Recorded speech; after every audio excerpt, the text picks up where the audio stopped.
प्रसाद मौर्य आज समाजवादी पार्टी से इस्तीफा दे करके पार्टी गठन का ऐलान कर दिया, मीटिंग कर रहे हैं, एमएलसी पद से भी इस्तीफा दे दिया। पीडीए के लगातार विकेट गिर रहे हैं, कैसे देख रही हैं और क्या कहना चाहती हैं? मैं समझती हूँ कि चुनाव के दौरान स्वामी प्रसाद मौर्य जी पार्टी में आए थे और जो चुनाव नहीं जीत पाए थे, इसके बावजूद भी समाजवादी पार्टी ने उन्हें एमएलसी बना के विधानसभा में भेजने का काम किया है और हम स्वामी प्रसाद मौर्य जी का पूरा सम्मान करते हैं, हमेशा करते आए हैं। और जो सवाल अब आप बोलेंगे, नेक्स्ट सवाल करिए। अब पल्लवी पटेल जी ने भी पार्टी में रहते हुए और बगावत के सुर सामने ला दिए कि राज्यसभा कैंडिडेट को वोट ही करने का, कहती है कि पीडीए के नाम पर छलावा कर रही है। पल्लवी पटेल जी मेरी बहन जैसी हैं और बहुत सम्मान है मेरे हृदय में उनके लिए।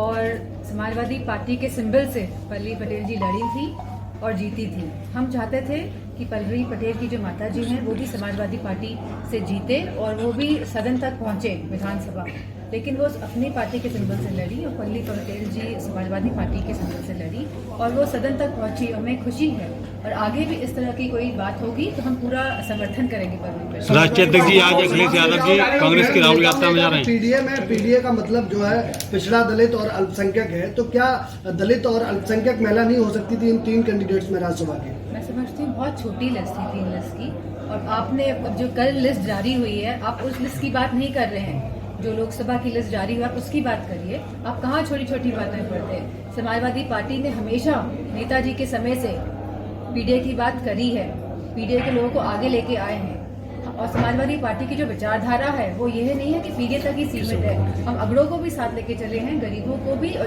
जो भी शोषित वर्ग है उन सबको लेके आगे चलते आए हैं, पीछे भी और चलते रहेंगे। कांग्रेस से गठबंधन सर होने की लगातार वरिष्ठ नेता बात कर रहे हैं और अगर गठबंधन होता है तो आप सबको क्या न्याय यात्रा में आज जाएंगे क्या राष्ट्रीय अध्यक्ष जी? मैं तो मैनपुरी में हूँ क्योंकि ये क्षेत्र मेरा है और मुझे नहीं पता कि क्या डिसीजन हो रहा है लखनऊ में।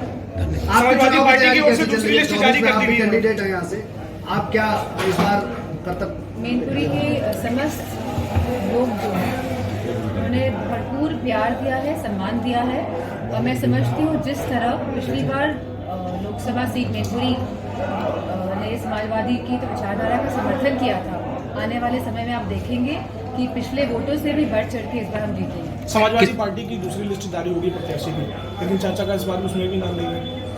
वो समाजवादी पार्टी का मामला है, तो जल्दी आपको पता चल जाएगा कौन कहाँ से लड़ेगा। किसान आंदोलन में राकेश टिकैत भी कूद गए हैं, बता रहे हैं कि पहले से भी बड़ा आंदोलन होगा।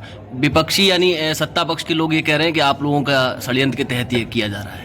ऐसा कुछ नहीं है, हम सभी जानते हैं कि किसान पूरे जो हिंदुस्तान का परेशान है और इतनी बड़ी संख्या में अगर किसान निकल के बाहर आ रहे हैं और उसमें असलों का इस्तेमाल हो रहा है, रबर बुलेट्स का इस्तेमाल हो रहा है और इस तरह के सोनिक हम लोग सुनने में आया है कि वेपन्स का भी इस्तेमाल किया जाएगा जिससे कि उनकी हियरिंग एड जा सकती है, मतलब सुनने की शक्ति और क्षमता जो हो सकती है उसको नुकसान पहुंच सकता है।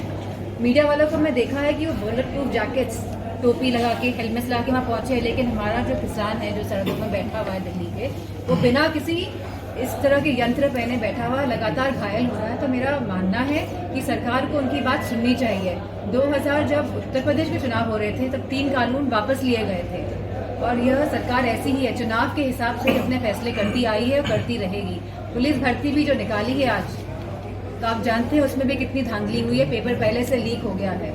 तो सरकार इस तरह जब इलेक्शंस आएंगे इस तरह के मुद्दे लेकर आएगी। क्या बीजेपी कह रही है 80 की 80 सीटें भाजपा जीत रही है, आप किससे देखती हैं इसको?